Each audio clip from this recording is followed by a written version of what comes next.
Let's take a look at the Accruals and Balances module. This is the module where we set up all of the balances, the actual captures of time and money that are going to the bank, as well as the calculations that are going to feed into those balances. So we can define as many different balance plans as we need for the organization. This is a completely user-defined table. Within each balance plan, we set up the default balance. This is the bucket that we are going to capture the time or the money into. We have lots of control over the rules itself for this particular balance. We can decide which year it cycles on. We can decide how we order it out. First in, first out, last in, first out. Does it go to the general ledger? Do they see it on the check?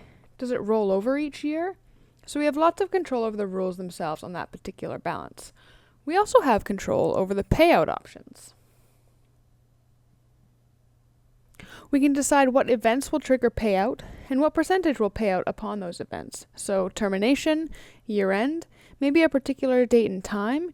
Every year on June 30th, the balances will pay out if they're not used. When do we pay out? We can decide on the rate as well. Is it the current rate, the historical rate, the average rate, or the higher or the lower of? We can also allow for a probation period, which you can see here. They may be able to accrue from day one into their vacation balance, but maybe they're not allowed to withdraw from that balance before they've worked for 3 months or 6 months, whatever rule you have within your organization. We can also set up maximums and minimums for the balances themselves. So every time it cycles annually, total, we can decide how much we're going to allow to have in those balances. We can also have minimums, so you can put a negative in there and let it drop below 0 if that's a rule that you have in your organization. So once we have the balance set up, we can define the accrual, or the feed in. This looks very similar to the benefit calculation. It has the same eligibility screen, so we can allow for a probation period, life-to-date hours, or even a pay period eligibility. It could turn on and off each pay period if we needed it to. The calculation screen also looks very similar. Instead of it being employee versus employer-based, which is paid on the benefit side, we are talking about hours and amounts here. The calculation screen looks the same as the benefit calculation screen. We can do flat amounts, but we can also call in all those grosses that we have for bases, which we can see here. So user-defined grosses, sick gross, vacation gross, whatever makes sense for this particular accrual calculation. Once we pick the gross, then we can manipulate it a little further. Maybe add to it, factor it, cap it if we need to, and do a percentage or a rate of that.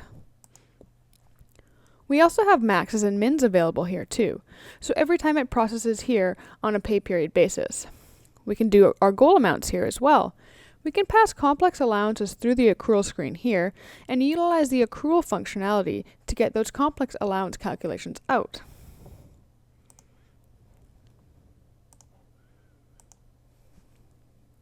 There is a rules screen to move between the levels, so you can set up rules maybe after 5 years, maybe they get an extra week of vacation, whatever rules might make sense for your organization and for this balance plan in particular.